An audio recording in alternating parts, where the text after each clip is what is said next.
Então, sejam todos muito bem-vindos a mais um vídeo no canal daqui do GEAC, né? Do Grupo de Eletrofisiologia da Audição e Avaliação Comportamental, coordenado pela Prof. doutora Michele Vargas Garcia. Meu nome é Brenda Mendieta, eu sou acadêmica do quarto ano da graduação em Fonoaudiologia, né, do 8º semestre daqui da UFSM. Sou membro do GEAC desde 2018, membro do ambulatório de zumbido também desde 2018 e da Liga de Audiologia. Participei em algumas pesquisas envolvendo cognição, processamento auditivo central e também zumbido. Então, hoje eu vou falar um pouquinho sobre a minha experiência lá no ambulatório de zumbido em relação ao zumbido vascular. Eu espero que vocês gostem da apresentação e que aprendam um pouquinho sobre o que a gente faz lá. Então, zumbido vascular. Pode passar, prof.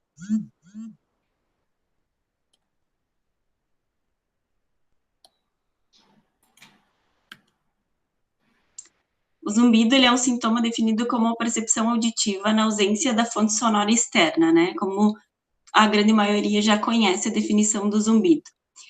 Segundo a Organização Mundial da Saúde, né, a OMS, tem 278 milhões de pessoas que têm esse sintoma. E aproximadamente 15% da população mundial sofre com esse sintoma. Por isso, a relevância da gente falar sobre esse assunto hoje, né, e dentro do Novembro Laranja, falar um pouquinho desse sintoma e que a fono pode ajudar tanto e colaborar tanto com esse paciente que tenha, né, que seja portador desse sintoma. Então, a prevalência, ela só aumenta, né? Então, cerca de 33% desses indivíduos têm mais de 60 anos, né, de idade, ou seja, uma população mais idosa, e no Brasil estima-se que 28 milhões de indivíduos sejam portadores desse zumbido, né? Tornando um problema de saúde pública, tanto mundial quanto no nosso país. Pode passar, prof. Então, para a gente entender um pouco mais sobre o zumbido, a gente precisa entender sobre a fisiopatologia dele, que é o que mais nos instiga, o que mais não é esclarecido, e por isso a dificuldade dos profissionais em tratar esse sintoma. O zumbido ele pode ser influenciado, gerado e amplificado, porque são todos esses passos que a gente tem que levar em consideração, né? O zumbido ele é gerado por alguma questão, alguma patologia, algum desequilíbrio na saúde desse nosso paciente, mas ele pode ser amplificado por muitas outras questões de saúde. Então, quais são essas questões? São problemas auditivos, questões vasculares, como são as que a gente vai falar hoje, doenças metabólicas, problemas hormonais, questões psicológicas, entre muitos outros desequilíbrios que não são, muitas vezes, problemas ou doenças, né, caracterizadas como doenças, mas são alguns problemas na saúde geral do nosso paciente que pode estar influenciando e gerando esse zumbido. Pode passar. Então, quais são as considerações que a gente tem que levar hoje como profissionais de saúde que tratam esse zumbido, né? A gente tem que ler muito e tem que levar muito em consideração o que as grandes organizações nos dizem. A revisão da Academia Americana de Otorrino nos recomenda principalmente os otorrinos a investigação de casos de zumbido unilateral, zumbido pulsátil, anormalidades neurofisiológicas e neurológicas focais, sintomas neurológicos, né? Em problemas vasculares, como são os que a gente vai falar hoje, e a perda auditiva assimétrica. Isso nos faz pensar muito o quanto que o zumbido pulsátil e as questões vasculares são de grande importância para todos os profissionais que tratam esse sintoma. O quanto a gente tem que ficar alerta quando chega um paciente que nos diz que tem um zumbido pulsátil. Então, por isso a minha fala vem ao encontro disso hoje, para falar um pouquinho e explicar para vocês quais são os procedimentos que a gente faz para entender, para avaliar e para ver o que realmente está acontecendo com o nosso paciente quando ele nos diz que o zumbido dele é pulsátil. Pode passar, prof. Então, em relação às questões vasculares e o zumbido, né? Os pacientes, cada vez que os pacientes chegam para a gente, principalmente lá no ambulatório de zumbido, que é a nossa experiência, né? Quando eles chegam para a gente e nos dizem que o zumbido deles é pulsátil, a gente já levanta uma bandeirinha vermelha. Opa, então nesse paciente eu tenho que cuidar das questões vasculares.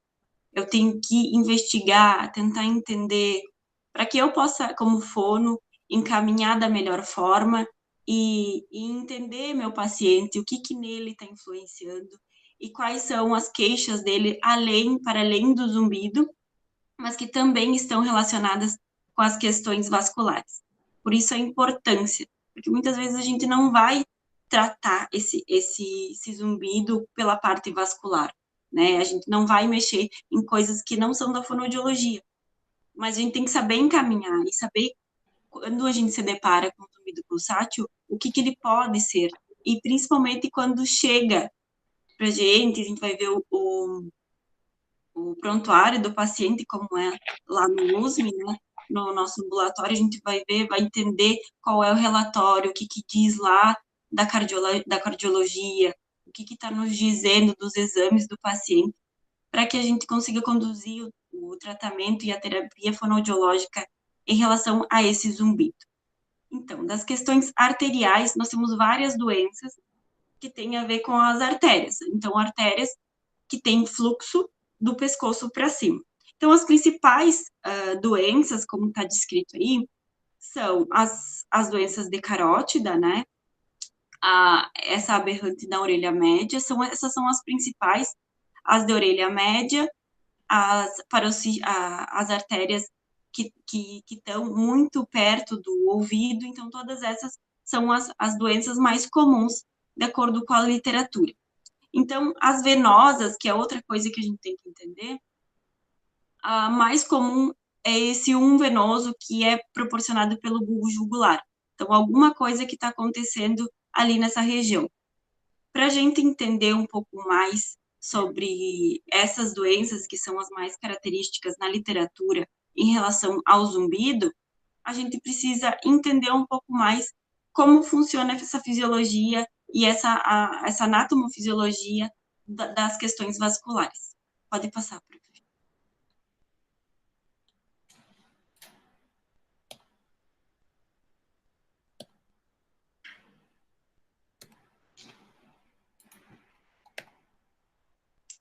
Então, primeiro a gente vai ter que entender um pouquinho de como funciona o sistema vértebro-basilar. Para isso, a gente tem que entender que as artérias vértebro-basilar, elas vêm das vértebras, então, elas vão estar na área posterior, né, do pescoço, e elas vão vir lá das vértebras. Elas vão entrar por trás daqui do pescoço, né, como vocês podem ver ali, e depois vão se subdividir. Quando elas se subdividirem, elas vão começar a entrar e a irrigar todo o encéfalo.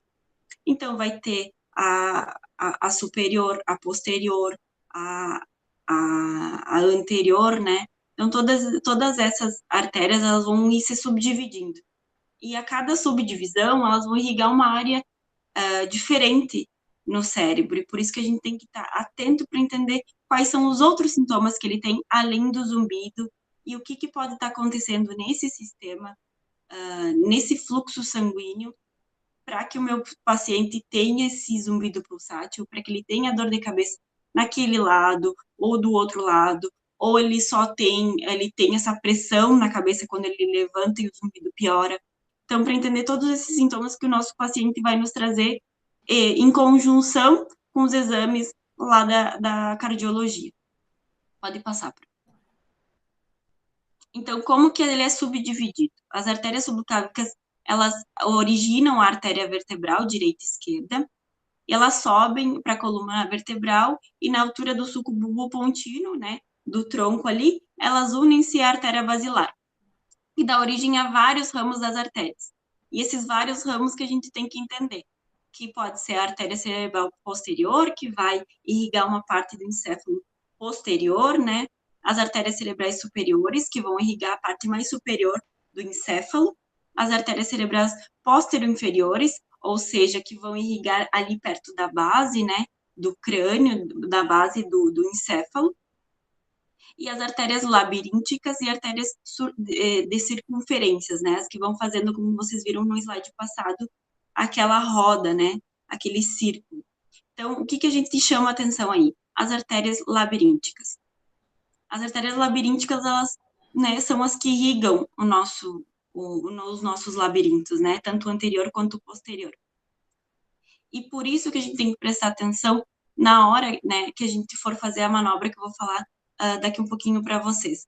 Porque eu tenho que entender o porquê do meu paciente lá no aconselhamento, ele falar que ele não toma água suficiente, que não são 2 litros por dia, que ele não se alimenta corretamente, né, nos horários. Então, como que o reforço dessa minha fala lá no aconselhamento fonoaudiológico, ela vai interferir na artéria labiríntica, tanto esquerda quanto direita.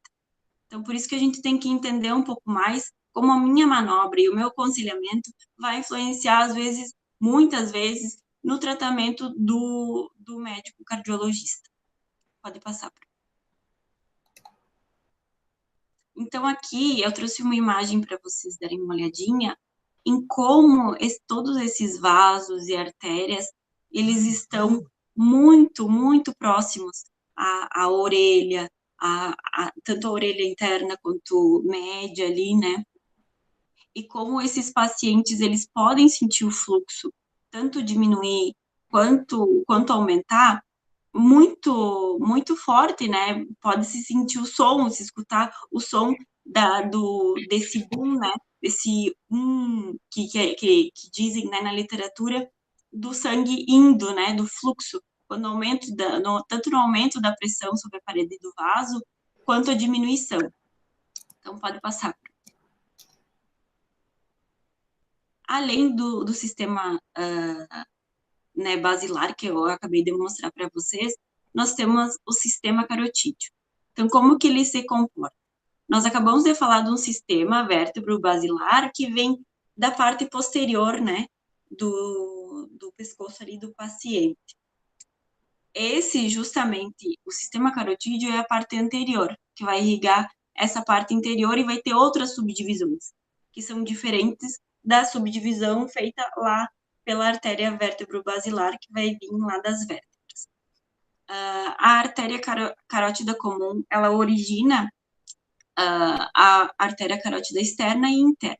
A externa, ela vai circular, né, e se subdividir, irrigando toda a parte extracraniana. E a artéria carótida interna, ela vai influenciar e se subdividir nas conexões, né, desses vasos intracranianos. No seu trajeto, ele forma o sifão carotídeo, né, onde muitas pessoas têm alguma patologia, uma anatomia diferente, né, isso é bem comum. Deixa eu só ver ele. E aí, o que acontece? Quando acontece que esse sifão tem alguma anatomia, alguma fisiologia diferente, tudo isso vai vir no exame do nosso paciente. Muitas vezes eles chegam e simplesmente nos apresentam o exame e a gente tem que entender, tem que dar uma atenção maior para isso, mas para isso a gente tem que entender como que ele funciona. Então, vai se subdividir novamente, né, nas artérias cerebral média, artéria oftálmica, né, artéria comunicante posterior e artéria carótida anterior. A artéria comunicante anterior, ela une as duas outras artérias direita e esquerda. Por que eu coloquei ali a artéria cerebral média? Porque muitas vezes o nosso paciente ele chega e nos diz: eu tenho um zumbido, ele pulsa, ou das várias formas que o paciente pode relatar, né? E quando eu durmo de lado, por exemplo, eu sinto que ele aumenta, mesmo eu não estando tamponando, né? Geralmente aumenta quando a gente tampona o ouvido, mas ele aumenta e me dá uma dor de cabeça bem nessa área. O que a gente pode pensar? A gente pode pensar na artéria na artéria labiríntica, como eu mostrei para vocês, e na artéria cerebral média. Por quê na artéria cerebral média? Porque a cerebral média, ela é a artéria que é responsável pela parte, né, temporal ali do encéfalo. Então, tudo isso a gente tem que prestar atenção e levar em consideração quando a gente for fazer a manobra de rotação de cabeça, que é o que a gente vai falar para vocês um pouquinho. Pode passar.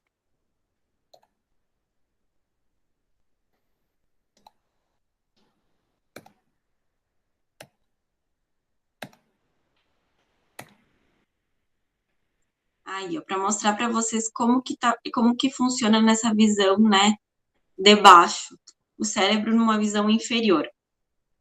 Ali está a artéria vertebral e a artéria basilar. Vocês viram que tem uma subdivisão, né? Uma subdivisão que vem lá da artéria vertebral. Então, quando eu torcionar esse pescoço, né, desse meu paciente para fazer a avaliação, eu vou ter que levar em consideração os dois sistemas que eu falei para vocês, o vértebro basilar e o carotídeo. Ali a gente está vendo todo o circuito da artéria vertebral e a artéria basilar. Mas quando a gente vê o fluxo da artéria cerebral média, ele também vai irrigar de uma forma diferente, mas vai irrigar tanto o lado direito quanto o lado esquerdo do encéfalo, nessa parte temporal mesmo. Por isso, prestar atenção e entender de onde está vindo o fluxo, como que é o barulho que está fazendo, como que é o barulho desse zumbido, como que ele aumentou? Ele aumentou na compressão aqui ou na compressão aqui? Como que são esses músculos, né? Tanto o trapézio quanto o espelho da cabeça, como que estão esses músculos? Eles estão contraturados? Então, meu paciente, ele consegue fazer um movimento amplo ou ele vai até certo ponto e não consegue mais? Porque a gente não vai forçar, mas todas essas são informações que a gente vai levar em consideração para entender quem que está sendo comprimido, por que que está sendo comprimido e como que está vindo o exame, né? Depois, numa posteriori, como que está vindo esse exame lá da cardiologia. Pode passar. Então, a manobra de emulação do zumbido de rotação de cabeça. Essa manobra a gente tem feito bastante lá no ambulatório do zumbido e ela nos traz uma grande informação, porque nem sempre o paciente ele tem um acompanhamento com o cardiologista, ele tem um acompanhamento em relação à pressão arterial, aos vasos sanguíneos. Então, tudo isso a gente, muitas vezes a gente faz a manobra por causa do zumbido, mas a gente acaba descobrindo outras patologias e encaminhando para o profissional, né, especializado nessa área, que vai cuidar do nosso paciente, e muitas vezes a gente tem a remissão total desse zumbido. Por isso, a importância dessa manobra, que a gente vai fazer toda vez. Lá no ambulatório a gente faz sempre, independente de como que é o zumbido desse meu paciente. Se ele é pulsátil, se ele é contínuo, como que ele é. Não importa, porque a gente segue um checklist, onde a gente vai fazer todas as avaliações possíveis no paciente, principalmente porque se trata de pesquisa, porque é um ambulatório, né, de um hospital-escola, então a gente faz todas as avaliações. Mas, quando que a gente precisa fazer, sim ou sim, na clínica, né, fora do ambiente de pesquisa? A gente vai sempre fazer quando tiver um zumbido pulsátil. Pode passar. Como que é feita essa manobra?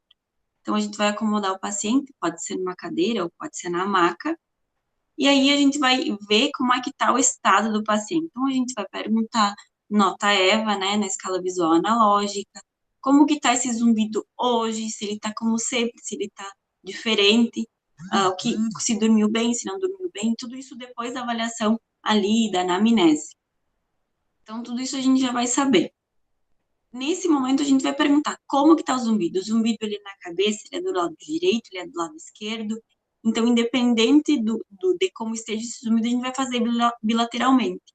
Mas é importante que a gente entenda de como está aquele zumbido naquele momento antes.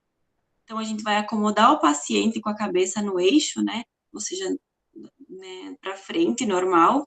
e perguntar a nota EVA e como que está no momento. Como que está esse zumbido? Ele está na cabeça, ele está do lado direito, do lado esquerdo, ele está forte hoje, a senhora acha que está mais fraco, como que está?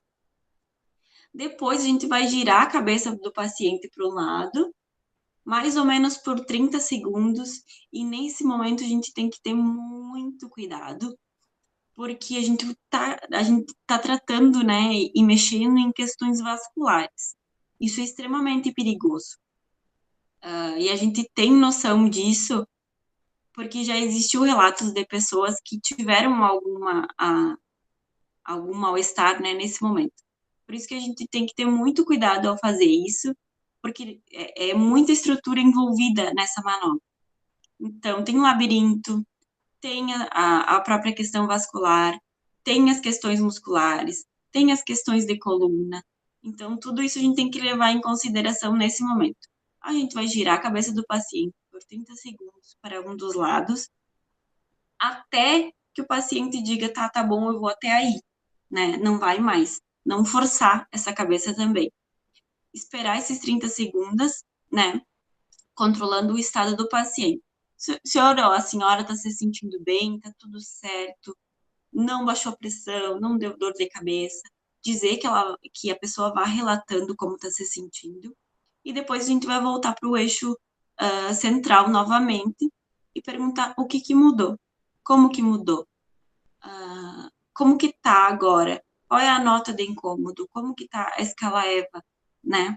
Tudo isso a gente pergunta e entende um pouco mais de como está o paciente. Vamos fazer para um lado e fazer para o outro.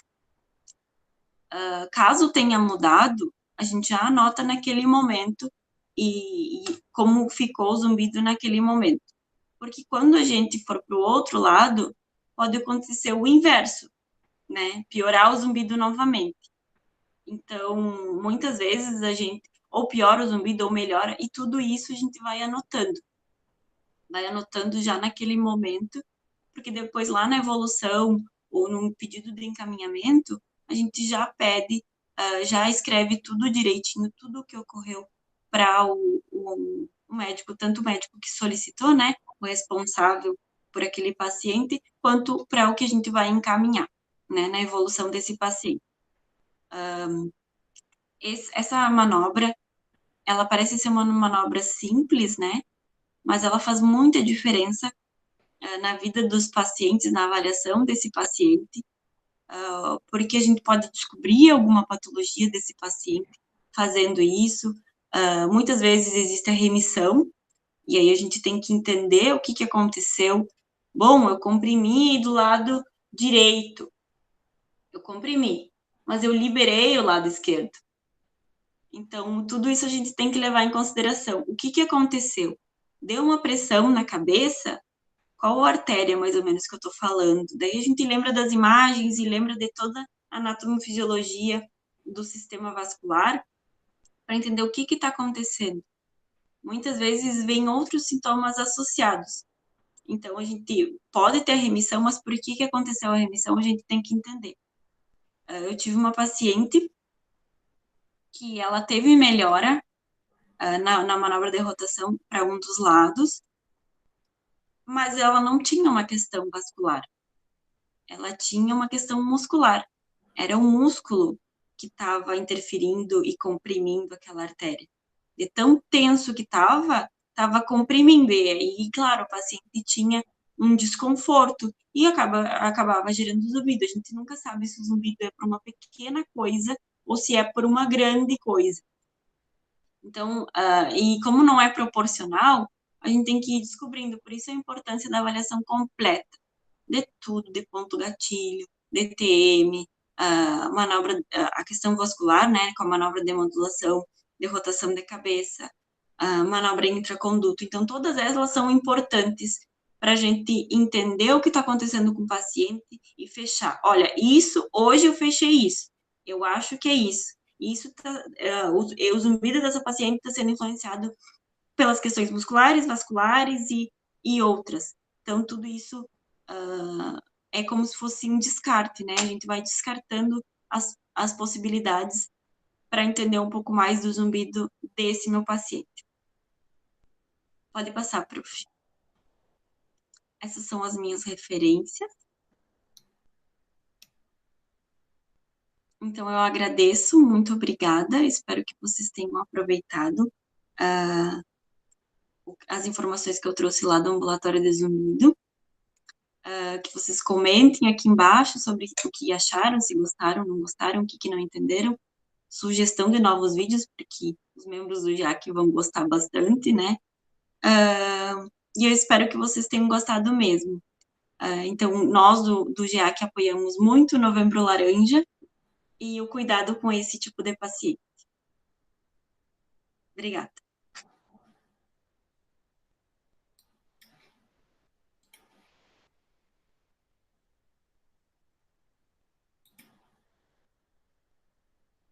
Brenda, muito obrigada.